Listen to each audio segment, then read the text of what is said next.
Squeeze, stretch. Squeeze, stretch.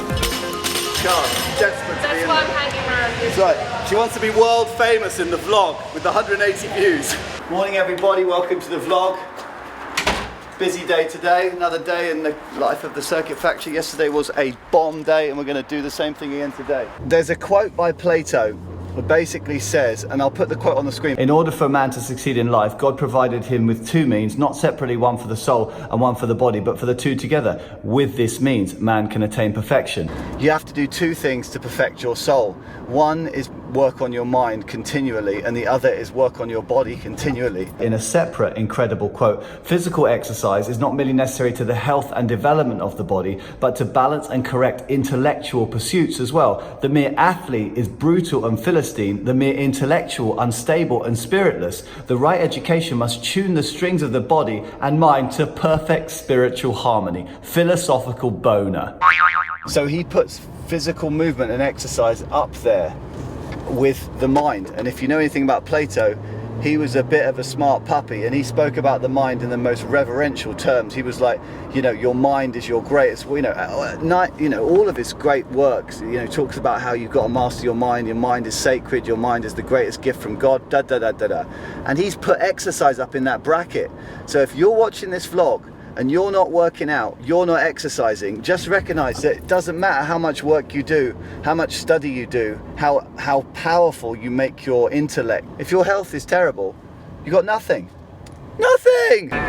Just record some slow-mo of me walking into the lawyers, yeah? Yeah, it's good, mate.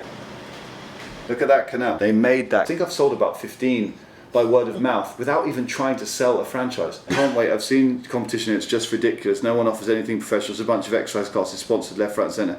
No clear message. Every here is just Instagram and selfies. I'm counting down the hours until CF come. There's nothing. Nothing. So imagine when when a Circuit Factory rolls in with it's literally like, this is something we've never seen before. It's not a fitness company. It's a complete.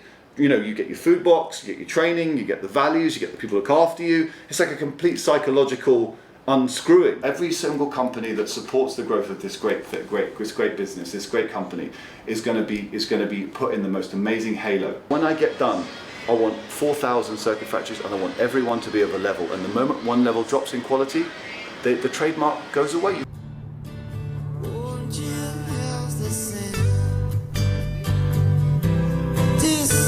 Of freedom is all I ever had. Redemption. Schlong. So we'll future CF superstars. Welcome to rehab, everybody. I hope you have an amazing workout today. We're going to push this room back. Amazing floor, an amazing sound system. We're going to basically be able to combine and mix the workouts a lot better. Okay, have a great workout, everybody. Good job.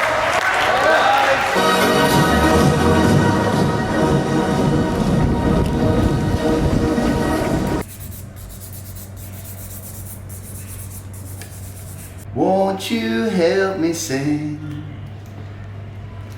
these songs of freedom? It's all I ever had. Redemption Schlong.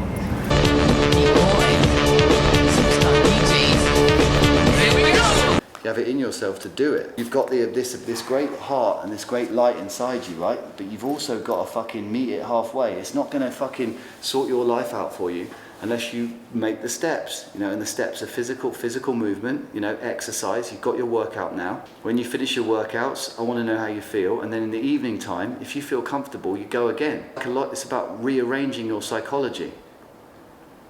Like giving you a strong mind. So when you sit around all day, you do stupid shit, don't you? Have your word, be a man of honor, right? And I will be a man of my word. When I'm financially able to do it, you're out. But there is no get me out there and I'll fix everything. That doesn't count because I've done the money before. It hasn't worked out. So now there's no money. You get yourself a job. Love you too. All right, bye. So that's Lee.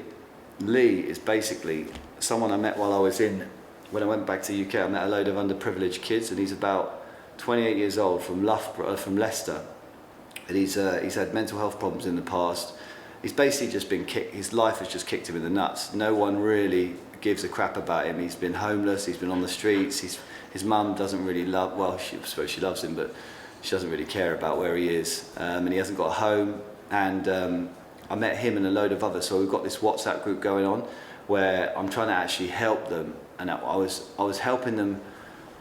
I sort of give them money and stuff like that every now and then if they're going to sleep rough, like if there's something like a book or an audio book, or like if there's something that they're interested in which can educate them, I always give them money for that.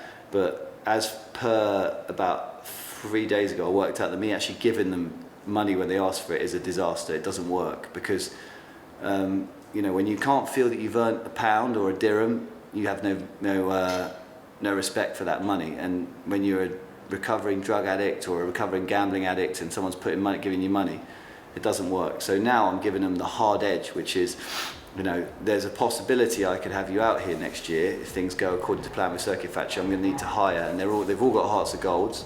They're just basically just the forgotten few. I see no distinction between someone who's basically homeless with a heart of gold or someone who's a multi-millionaire with a heart of gold. They are the same thing. And more often than not, the person who's the multi-millionaire is the person who's twisted, in my opinion.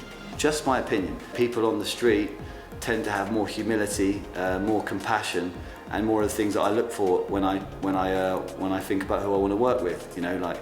They are thankful for every day, whereas the man with $1 million in his back pocket is more kind of like trying to search for the meaning of something and trying to desperately cling to those zeros in the bank account and basically just be a knob. Number 6 is in the books. There's another few coming in the next few days. Hope you like them. Don't comment, don't share, do not subscribe, and we'll see you in vlog number 7.